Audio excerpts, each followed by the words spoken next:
Terima kasih Anda masih bersama kami. Bagi Anda yang baru saja bergabung, kami hadirkan kembali 3 berita utama hari ini. Longsor tebing menutup akses jalan di Kampung Bojong, Bandung Barat. Masuk tahun politik, pengusaha percetakan banjir pesanan poster kampanye hingga 3 kali lipat. Bagi makanan gratis dari rumah ke rumah, jadi cara jitu aparat desa Ciasem Baru, Subang untuk cegah stunting atau gizi buruk.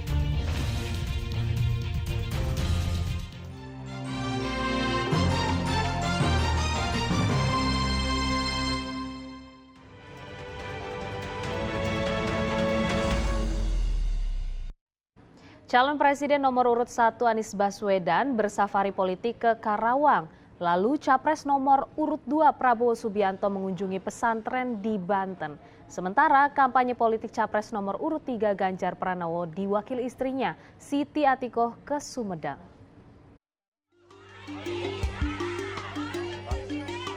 Calon Presiden nomor urut 1 Anies Baswedan mendatangi rumah sejarah Rengas Dengklok di Karawang. Kedatangan Anies disambut warga sekitar. Anies menyempatkan diri berbincang dengan cucu pemilik rumah sejarah. Dari pertemuan ini, Anies berkomitmen akan membantu dan melestarikan situs sejarah, salah satunya penghapusan pajak bumi dan bangunan.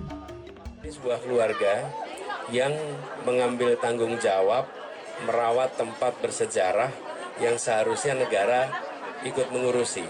Karena itu kami berkomitmen ke depan semua rumah-rumah yang masuk cagar budaya, yang rumah-rumah bersejarah, maka PBB-nya harus dinolkan.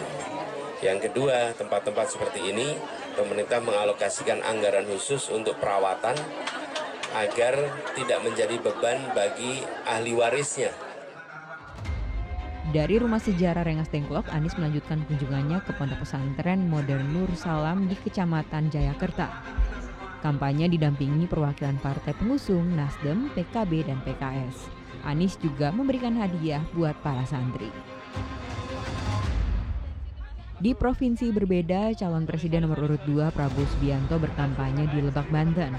Kampanye diawali dengan berziarah lalu bertemu para ulama dan tokoh agama di Banten. Saat berkampanye di Aula Jayabara, Prabowo menyampaikan visi misi, salah satunya menuju Indonesia Emas 2024. Tujuan Prabowo Gibran bersama dengan AHY, bersama dengan Pak Erlangga, bersama dengan semua tokoh Pak Zulkifli Hasan, tokoh Anies Mata dan lain-lain. Tujuan kita adalah membawa Indonesia menjadi negara makmur, saudara-saudara sekalian. Kita berdiri di atas program kita. Kita lanjutkan programnya Pak Jokowi dan kita sempurnakan dan kita bawa Indonesia menuju Indonesia Emas 2045. Para ulama pun mendeklarasikan dukungan dan siap memenangkan Prabowo Gibran. Dalam kesempatan ini, Prabowo juga membagikan kaos dan coklat kepada para pendukung. Sementara itu di Sumedang, kampanye calon presiden nomor urut 3 Ganjar Pranowo diwakili istrinya Siti Atikoh atau Atikoh Ganjar. Atikoh menghadiri silaturahmi akbar bersama ibu-ibu Ustazah dan Santriah se-Sumedang di Gedung Islamic Center Sumedang. Sayangnya acara yang seharusnya mulai jam 3 sore terkendala hingga Atikoh belum juga hadir. Hal ini membuat beberapa ibu-ibu memilih pulang karena jarak rumah yang jauh. Mau pulang. Belum datang juga mau pulang. Belum. Bu, air rumah di mana, Bu? Di Pansat, kampung. Jauh ya. Ketemu siapa itu? Ketemu Ibu Ganjar. Atikoh pun baru tiba di lokasi pukul 6 petang. Meski terlambat, Atikoh senang karena masih banyak ibu-ibu yang menyambutnya. Ia pun meminta maaf atas keterlambatannya. Telat kesini tapi alhamdulillah ini masih bertahan. Iya, masih bertahan. Makasih sekali ya Bapak Patri. Jadi itu menunjukkan bahwa ibu itu tahan batik. Mereka masih nungguin. Bu, ada misi apa Bu yang dibawa untuk kegiatan ini Bu? Ya untuk silaturahmi lah ya, sambil mendengarkan aspirasi dari masyarakat yang ada di Kunjungan istri Ganjar Kabupaten Sumedang merupakan bagian dari roadshow mengelilingi sejumlah kota dan kabupaten di Jawa Barat. Tim Liputan melaporkan. Memasuki masa kampanye menjadi berkah bagi usaha percetakan karena hampir semua calon akan menggunakan alat peraga kampanye berupa poster. Pengusaha percetakan pun mengaku terjadi peningkatan hingga 3 kali lipat.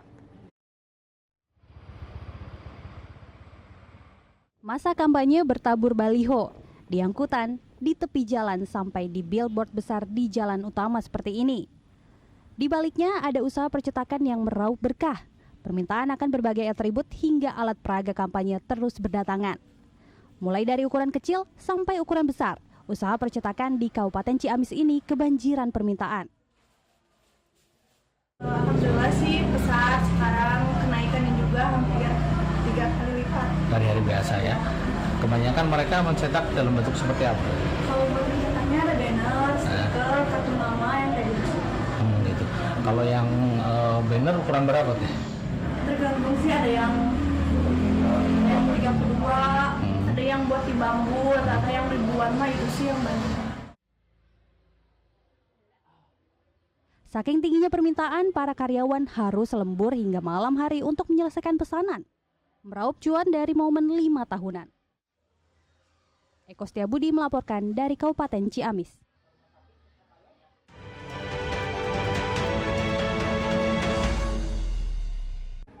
Seorang ibu hamil tua di Purwakarta memanggil tim damkar untuk melepaskan cincin yang nyangkut di jarinya. Kondisi jari yang bengkak mempersulit proses pelepasan cincin.